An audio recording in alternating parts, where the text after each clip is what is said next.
In today's video, I'm going to be showing you the 3 holy grail compressors that I really like and that are found in pretty much every major studio. So stick around. If you're wondering why your vocals sound a little bit different compared to the pros, well, maybe you're missing out, okay? So definitely stick around. Let's hop straight into the video. As always, definitely make sure to check out all of the available resources in the description below if you want links to my vocal recording course, vocal mixing course, vocal enhancer for FL Studio, or you're interested in my Mastering Like a Pro course, you can check all of that below. I also have an amazing $50 off coupon code for you for LANDR Studio. I'll show you exactly what's included. If you do decide to sign up, you can literally get unlimited MP3 masters for a whole year with 36 wave masters included. You pretty much get the ability to release an unlimited amount of tracks to 150 different streaming platforms. You also get access to LANDR's 7 plugins, as well as 25 plugins and courses to the value of about $2,500. So you're basically getting around $3,000 worth of software, uploading to streaming platforms, etc., all for the price of $100. That's $50 off. Standard price is $150. Definitely check it out. If you are an upcoming rapper, you pretty much get what a label would be doing for you for $100 a year. That's pretty crazy. So definitely check that out. Link will be in the description. Every time you sign up, I will get a commission, so that'll be pretty cool if you want to support the channel. But nonetheless, let's hop straight into the video. Alrighty, so when it comes to my 3 holy grail compressors, what am I really talking about when I say holy grail, right? Not every studio will have some of the things that I'm going to be talking about, but this is why we have it in software format, right? The reason why I say holy grail is because, as engineers, right, let's just say you get an intern gig at a major studio and you sitting behind one of the engineers who is recording someone's vocals, and you see them push a vocal through a certain piece of gear, and your life changes, right? It's like, damn, that's what the vocal's supposed to sound like, right? That to me right there is a holy grail compressor, right? And there are a few of them out there. Obviously there are more than just the 3 that I'm going to mention, but there are a few of them out there that if you begin to emulate and make use of using plugins and whatever, maybe even buying a hardware clone, you can get an 1176 clone for pretty cheap these days. Warm Audio sell, a whole bunch of different companies sell. You're going to get that sound, you know what I mean? If you just start miking correctly, as I said, check out the courses, you start to be like, oh wow, I don't need to do as much as I used to do. Right? Maybe you spent 2 days mixing a vocal and it just didn't sound, like what it should. Definitely apply this style of workflow. So the first one I'm obviously going to talk about is the 1176. This one right here is a revision A. This is the most rare one out there. You definitely won't see these around most studios. These are generally hanging around most private studios nowadays. They go for about $20,000 a pop. And yeah, this was what really started it all in terms of the 1176. But there are different versions out there. For example, I have the revision H, which is just a full-on silver plate version. This is one of the last versions that came out. People really like it for its kind of brightness, for its high fidelity sound. But again, you could get the revision, I forget which one it is, but it is the black one right here. The revision E, here you go. You can get one of these, from Waves, whatever. But this one has a bit more of a kind of darker, more gritty sound. This one is definitely more bright and distorted. But they all have a little bit of a flavor to them, right? But the point of them is that when you listen to most songs in the radio, most professional mixers have a little hardware one at the house, and they're using it. They're using the plugins on the background vocals, and it's just such a beautiful piece of software. You got your input section, output section, so instead of a traditional compressor where you've got a threshold, instead of that, you just basically drive into it and then do your gain reduction, and then you turn down the output or increase the output to set the level. Okay, you also have your attack and release, which in this case is actually backwards. So think of it more as like a speedometer, right? 1 would be the slowest attack, 7 would be the fastest attack. Same applies for the release. Okay, the cool thing about this piece of kit is that it has different ratio customization options. Now, the universal audio one is a bit cooler than, like, for example, the Waves one, where you basically only, actually I think I'm lying, maybe the Waves one allows you to do this as well. But for example, I can have 2 different ratios at once, right? I can have the 12 and 8. I can have 20 and 12, right? That gives me 32 to 1 ratio. That's crazy, right? That's super aggressive.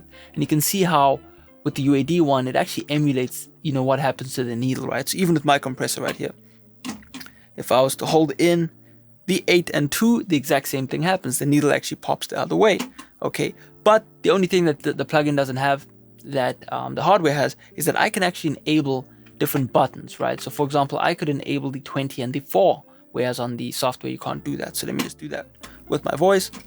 Boom, so now I'm using the 20 and 4 and it's reacting really strangely. But the fact that, you know, the designer Bill Putman, you know, made this thing, it's crazy, man. And you find this on most records these days, okay? It's just a lot of fun to use. Definitely check it out. You can use it on background vocals, you know, parallel compression. It's just a workhorse device. It has a slightly top-end sound that people just really know and love. So that's 1176. That's my first plugin of choice, right? The second one is going to be the SSL Dynamics section, okay? Now, you know, if you followed, you know, rap music or rock or pop or whatever from the 90s, you'll know that, you know, when people pulled up a mix on the console, they were going to be using the SSL Dynamics section, okay? Go and check out Chris Lord Alge, go check out Dr. Dre, right? These are two different mixes from two different, you know, sides of the music world, but they still come together to enjoy that SSL Dynamics, man. I've got a real one, 2 real ones here in the studio. I wish I had 8 just to kind of finalize the console we have, but it just sounds really good. It's got a sound that you can't really go without. And even so, because I don't have the 8 extra hardware ones, I use the software ones either from Plugin Alliance or from the native SSL bundle, and they just have a certain sound. You know, if you want to see how I'm using it right here, we've got this mix right here from a Yeet style remix. It's a very aggressive vocal, so it'll be a good example. Turn it up, that's some trash. Yeah, we ballin' like every season, yeah, from winter to summer. I hop out the whip, the AMG, they call it a Tonka. Fuck your style, fuck your world, fuck your girl. Keep it 100, I'm from a whole different world. Yeah, pull up with my red bone. If it ain't about an M, then leave me alone. Right, I'm using it very subtly. Right, we have this LED section right here, and when 3 lights up, you're probably doing it a little bit too much, okay? You don't ever want to squash it. It doesn't make up the gain as well as it's supposed to. I don't know if that's just something that's part of it, but, you know, it's never perfect to my ear, but I just love to tap it, you know what I mean? Just tap that compression, and it just lifts up kind of the ends of the vocal, you know, the treble and the low end. You just get something more 3D and cool sounding. And it definitely helps your vocal to come alive as you mix it. So definitely check that out. The secret ratio for vocals, according to Dr. Dre, is always going to be 6:7. Squeezing that right there is always nice. Fast release, it just sounds really good.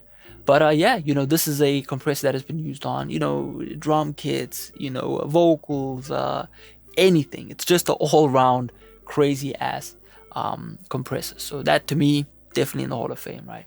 So yeah, there you go. So the last one right here, I kind of added in just for fun, but it is the Fairchild, either the 660 or the 670.